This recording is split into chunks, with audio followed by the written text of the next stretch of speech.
ഞാനിപ്പോൾ ഉള്ളത് ബാംഗ്ലൂരിൽ കുറച്ച് ഇൻറ്റീരിയലായിട്ടുള്ള സ്ഥലമാണ്. എയർപോർട്ടിനടുത്താണ്. എയർപോർട്ടിൽ നിന്നൊരു 5-8 കിലോമീറ്റർ അത്ര അടുത്തുള്ള സ്ഥലത്താണ്. എൻ്റെ കൂട്ടുകാരൻ്റെ തോട്ടത്തിലാണ്. തോട്ടം എന്ന് പറഞ്ഞാൽ പൂക്കളുടെ തോട്ടം. നമ്മൾ ബാംഗ്ലൂരിൽ നിന്ന് പൂവെന്ന് പറയില്ലേ, അങ്ങനത്തെ പൂക്കളൊക്കെ ഉണ്ടാക്കുന്ന ഒരു തോട്ടം. ഇത് ഇവിടെ ഉണ്ടാക്കിയിരിക്കുന്നത് ഇങ്ങനത്തെ പൂക്കളാണ്. എന്താ പറയുക, ജമന്തിയോ അങ്ങനത്തെ പൂക്കളാണ്. അപ്പോൾ നമ്മളിങ്ങനെ ജസ്റ്റ് ഇതൊന്ന് കാണാൻ വേണ്ടി വന്നതാ. അപ്പോൾ കാലത്ത് ഇതിലൂടെ എൻ്റെ എന്താ പറയുക പൂ പറിച്ചുകൊണ്ടിരിക്കുക. നമ്മുടെയൊക്കെ ഒരു പൂ ഇങ്ങനെ ഇതുപോലെ വലിയ നീട്ടുള്ള ഇതിൻ്റെ മുകളിലാണല്ലോ. പക്ഷേ ഇവർക്ക് ഇവിടെ ലോക്കൽ മാർക്കറ്റിൽ ഇവർ കൊടുക്കുന്നത് ചെറിയ ചെറിയ പൂക്കളായിട്ടാണ്. ചെറിയ ചെറിയ തണ്ട് മാത്രമേ വയ്ക്കുള്ളൂ. അത് ഇവിടുത്തെ കല്യാണങ്ങൾക്കൊക്കെ ഡെക്കറേഷൻ ചെയ്യാൻ വേണ്ടി പോകണത് അത്രേ. അപ്പോൾ അതിൻ്റെ ഇങ്ങനെയൊക്കെ ചെയ്തുകൊണ്ടിരിക്കുന്ന നമ്മുടെ കൂട്ടുകാരൻ. അപ്പോൾ ഇന്ന് നമ്മൾ കാണാൻ പോണത് കൂട്ടുകാരൻ്റെ കൂടെ ഇത് പൂവ് പറിച്ച് അവരുടെ കൂടെ മാർക്കറ്റിൽ കൊണ്ടുപോയി കൊടുക്കാൻ പോവുക. ഇവിടെ ലോക്കൽ മാർക്കറ്റുണ്ട്, ബാംഗ്ലൂർ മാർക്കറ്റല്ല. ബാംഗ്ലൂർ മാർക്കറ്റിൽ നിന്ന് കുറച്ച് ഇത് ചിക്ബലാപുര മാർക്കറ്റുണ്ട് അത്രേ. അപ്പോൾ അവിടെ പോയിട്ട് ഇത് കൊടുക്കും. ഇവർക്ക് കിട്ടുന്നത് കിലോയ്ക്ക് 200 രൂപ ആ റേഞ്ചിലാണ് ഇവർക്ക് കിട്ടുന്നത്.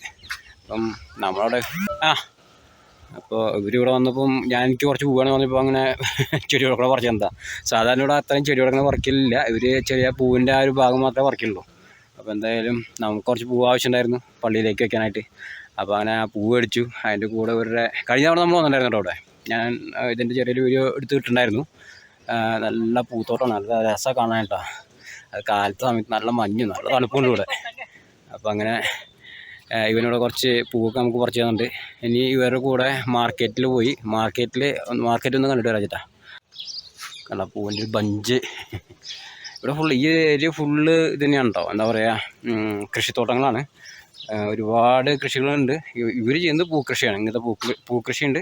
പിന്നെ എന്താ പറയുക, റോസിൻ്റെ കൃഷിയുണ്ട്. റോസിൻ്റെ വിളവെടുപ്പിൻ്റെ സമയമായിട്ടില്ല. ഇത് കഴിയുന്ന കൂടിയിട്ട് അത് സ്റ്റാർട്ടാവത്രേ.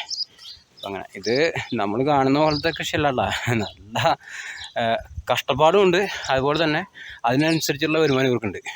അപ്പോൾ ഇവിടെയൊക്കെ ഒരു തവണ ഒരു കൃഷി ഇറക്കി കഴിഞ്ഞാൽ ഒരു 5-6 ലക്ഷം രൂപ നല്ല ലെവലിലൊക്കെ അവർ പ്രോഫിറ്റ് ഉണ്ടാക്കും. അങ്ങനെ അപ്പോൾ എന്തായാലും നമുക്കിനി ഇവരുടെ കൂടെ മാർക്കറ്റിൽ നിന്ന് പോയി കണ്ടിട്ട് വരാം. ചെറിയൊരു വീഡിയോ ആണ്, കുറേ കാലങ്ങളായാലും വീഡിയോ ചെയ്യാറില്ല. പിന്നെ ഇവിടുത്തെ ഫുള്ള് എന്താ പറയുക, കണ്ടില്ലേ ഇവിടെ തൊഴുത്തും കാര്യങ്ങളൊക്കെ ആയിട്ട് ഇവർ ശരിക്കും കൃഷി ആണ് ഇവരുടെ മെയിൻ ഉപജീവന മാർഗ്ഗം. പക്ഷേ ഇവരൊക്കെ എയർപോർട്ടിൽ വർക്ക് ചെയ്യുന്നുണ്ട്, ചെറിയ കമ്പനികൾ വർക്ക് ചെയ്യുന്നുണ്ട്. അപ്പം പകൽ സമയത്ത് കൃഷി, അത് കഴിഞ്ഞാൽ പിന്നെ പേരിന് എയർപോർട്ടിൽ പോകും. അതൊരു ടൈം പാസ്സാണ് സത്യം പറഞ്ഞാൽ. അങ്ങനെയുള്ള വിശേഷങ്ങൾ. അപ്പോൾ ഇത്തരം പൂക്കൾ ഇത് കൃഷി ചെയ്യാനായിട്ട് ഏകദേശം 3 മാസം സമയം എടുക്കുന്നതാണ് ഇവർ പറയണത്. ഈ 3 മാസം സമയം കഴിഞ്ഞാൽ ആ 3 മാസം സമയം നല്ല കഷ്ടപ്പാടുണ്ട് കേട്ടോ. അതിനകത്ത് വെയിൽ, മഴ, മഞ്ഞ്, അതുപോലെ തന്നെ ഒരുപാട് സൂര്യപ്രകാശം, ഇതൊക്കെ കൂടുതലായി കഴിഞ്ഞാലും കുറവായി കഴിഞ്ഞാലും പ്രശ്നം അവർക്ക്. അപ്പോൾ ആ ഒരു 3 മാസം ഒരു കഷ്ടപ്പാടാണ്. അത് കഴിഞ്ഞാൽ പിന്നെ വിളവെടുപ്പ് തുടങ്ങി കഴിഞ്ഞാൽ ഏകദേശം 1.5-2 മാസത്തോളം ഇത് വിളവെടുക്കാൻ പറ്റും. പിന്നെ ഇതിൻ്റെ റേറ്റും കാര്യങ്ങളൊക്കെ പറഞ്ഞാൽ ഫിക്സഡ് റേറ്റ് അല്ല. ഇതൊരു ടൈപ്പ് ലേലം വിളിയാണ്. അത് നമ്മൾ മാർക്കറ്റിൽ പോകുമ്പോൾ കാണാം. ഞാൻ ആദ്യമായിട്ടാണ് ആ ലേലം വിളി കാണാൻ പോകുന്നത്. നമ്മളിന്ന് പോകുന്നത്, ഞാൻ നേരത്തെ പോകുന്നത് ചിക്ബലാപുര മാർക്കറ്റാണ്. സത്യം പറഞ്ഞാൽ ചിക്ബലാപുര മാർക്കറ്റിലേക്കല്ല നമ്മൾ പോകുന്നത്, ഓസ്കോട്ട മാർക്കറ്റിലേക്കാണ്. അപ്പോൾ ഇതുപോലെ ഏക്കറ കണക്കിന് സ്ഥലത്ത് കൃഷി ചെയ്യുന്നുണ്ട് കേട്ടോ. അപ്പോൾ ഇനി നമ്മൾ മെല്ലെ മാർക്കറ്റിൽ ഇവരുടെ കൂടെ തന്നെ മാർക്കറ്റിൽ പോവാണ്. ഇതുപോലത്തെ ചാക്കുകളിലാക്കിയിട്ടാണ് ഇത് മാർക്കറ്റിലേക്ക് എത്തിക്കുക. ഞാൻ പറഞ്ഞില്ല, ഒരുപാട് വലിയ തണ്ടല്ല, 2 ഇഞ്ച് വലിപ്പ തണ്ടുകൾക്ക് ഉണ്ടാവുള്ളൂ. അപ്പോൾ അങ്ങനെ നമ്മൾ മാർക്കറ്റിലേക്ക് എത്തിയിട്ടുണ്ട്. ഇനി മാർക്കറ്റ് വിശേഷങ്ങൾ കാണാം. അപ്പോൾ ഇത് സാധനങ്ങളൊക്കെ അൺലോഡ് ചെയ്യുന്നുണ്ട്. ഇനി മാർക്കറ്റിലത്തെ മറ്റ് വിശേഷങ്ങൾ, ഇതിൻ്റെ ലേലം വിളിയും കാര്യങ്ങളൊക്കെയാണ് നമ്മൾ ഇനി കാണാൻ പോകുന്നത്.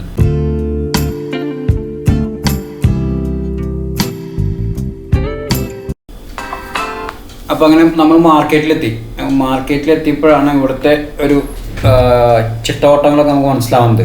അതായത് എൻ്റെ ഒരു കണക്കൂട്ടൽ എന്ന് പറഞ്ഞാൽ, കർഷകർ അവിടുന്ന് പൂ പറിക്കുന്നു, അവരുടെ ഇതേപോലത്തെ ചാക്കുകളിലാക്കുന്നു, മാർക്കറ്റ് വരുന്നു, കടകളിൽ കൊടുക്കുന്നു, കാശ് മേടിക്കുന്നു, പോകുന്നു.